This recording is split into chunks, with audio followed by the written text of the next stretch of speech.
Hello, Dave here again, and here we are out on my usual cruiser loop around the Wynnum foreshore in Brisbane.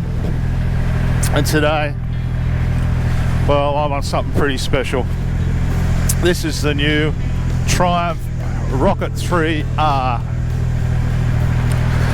Now, if you think you knew what previous model Rocket 3s were like, and you want to get an idea of how this one compares, the best thing you can do is forget everything you knew about the Rocket 3 and start all over again, because it feels like that's exactly what Triumph have done. This thing's tight, it's quite compact riding position, it's still hugely torquey and really responsive, but it's just gone whole next level on everything. Do you remember that Matchbox 20 tune, "Let's See How Far We've Come"? Well, it was ringing distantly in my ears as I wheeled out of the Team Moto Triumph dealership in Brisbane South onto Moss Street and into the heart of the Brisbane motorcycle precinct on board the all-new Rocket 3R. I was indeed mighty keen to see how far the world's largest capacity production motorcycle has come. You see, I thought I knew the Rocket 3 pretty well. I have a long history with the venerable Hinckley Battlestar, going right back to 2004. I've ridden, tested and lived with numerous examples of every model and variant over the journey, the Standard, the Tourer, the Roadster, even the X model. By the time I had reached the end of the M1 on-ramp and started heading towards the Gold Coast, it started to become very evident that this bike has come a very long way.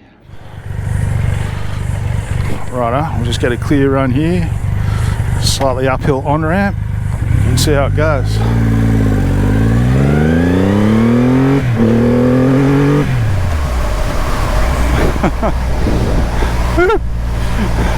As much as I like them, the early Rocket 3 models had some shortcomings. The gearbox was a bit clunky and it ran out of ground clearance well before the bike's full handling capability was reached. Not surprisingly, it had something of a heavy machinery sort of vibe about it. It was also pretty easy to start dragging the frame on the deck if you really started to push it. But then, the way it was tuned for massive torque made it very pushable for sure. And don't get me wrong, I rated it. It had plenty of good points. The brakes were always very good, and it was very comfortable and rewarding as a cruising machine. As a stock muscle cruiser, maybe it wasn't the fastest, but it was easily the muscliest.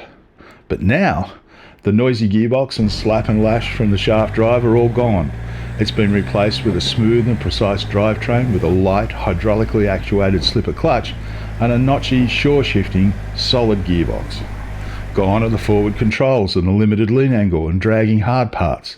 It now tips in beautifully with mid-mount controls that offer 15mm of height adjustment, and it has flatter, internally wired handlebars that give an ergonomic much more like a standard riding position and a 773mm saddle height.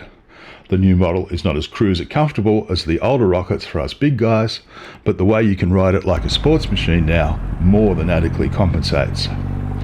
By the time I got to the Gold Coast foothills, I was giving it a bit.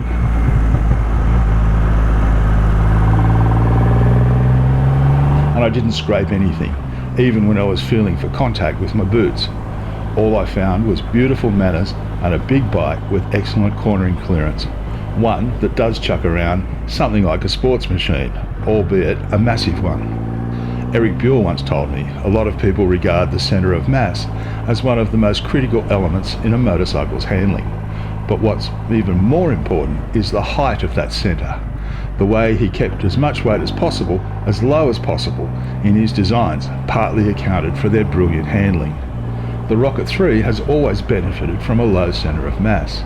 It has a car-sized crank and some very impressive looking heavy engineering in the latest shaft drive.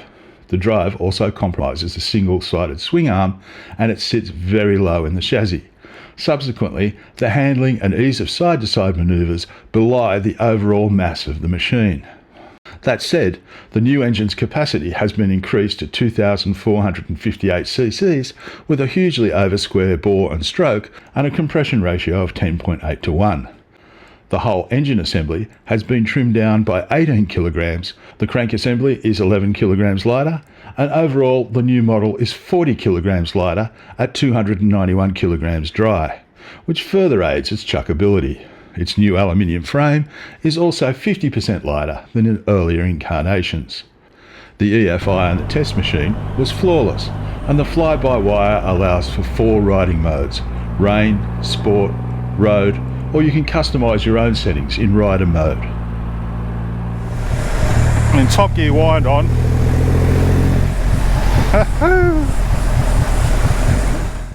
The improvements are not just limited to the drivetrain. It now has top-notch Showa suspension all round, and what were previously good brakes have been put on steroids with dual 320mm discs and Brembo 4-piston radial monoblock calipers with cornering ABS. The suspension upgrade includes 47mm upside-down cartridge forks with compression and rebound adjustment and offer 120mm of travel. The rear has a fully adjustable Showa piggyback reservoir with remote hydraulic preload adjuster and 107mm of travel available. Yeah. Quite manoeuvrable. That suspension's good going over those railway lines. That bottoms out on some cruisers. If you add the new Avon Cobra Chrome tyres that were specially developed for the Rocket 3R, and it's a real joy on a twisty road, especially when married to the lazy lope of that massive engine pumping out 165 horsepower and 221 newton meters of torque in stock form.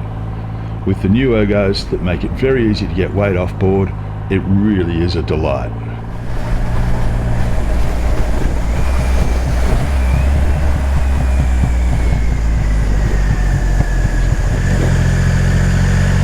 Oh, that cornering clearance is really good.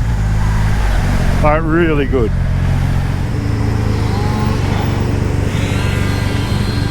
And yet, you know, it's quite manoeuvrable and really well balanced.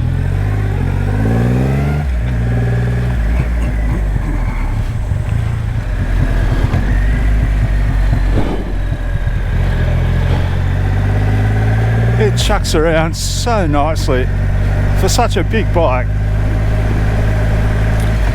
It's just under 300 kilos, which is, I think, reasonably light for a 2.5 litre machine. Also gone are the looks and style of a machine that I tended to see beyond because of how much I liked the copious torque and hammer of the older models. That's all been replaced with a bike that I look at and go, oh yeah, that's a peach.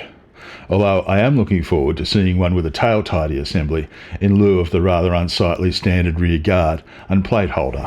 Even the pleasant growl of the great looking 321 exhaust is a significant improvement over the 2300cc model, and it doesn't stop there either. The TFT instruments are very pleasing to the eye, and the amount of data they display is remarkable. The way the angle of the instrument panel is adjustable made me wonder why nobody's thought of it sooner. It's fabulous. In fact, the whole package is.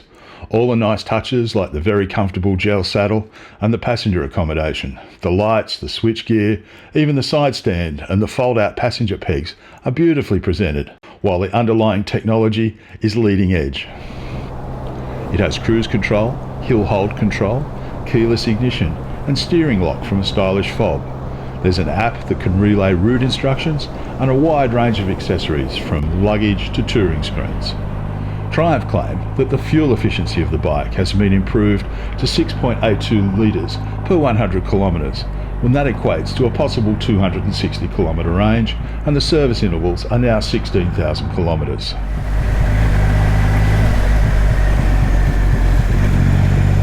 I don't know why I'm kicking it down gears. There's no need to. You just wrap it on and she goes quickly.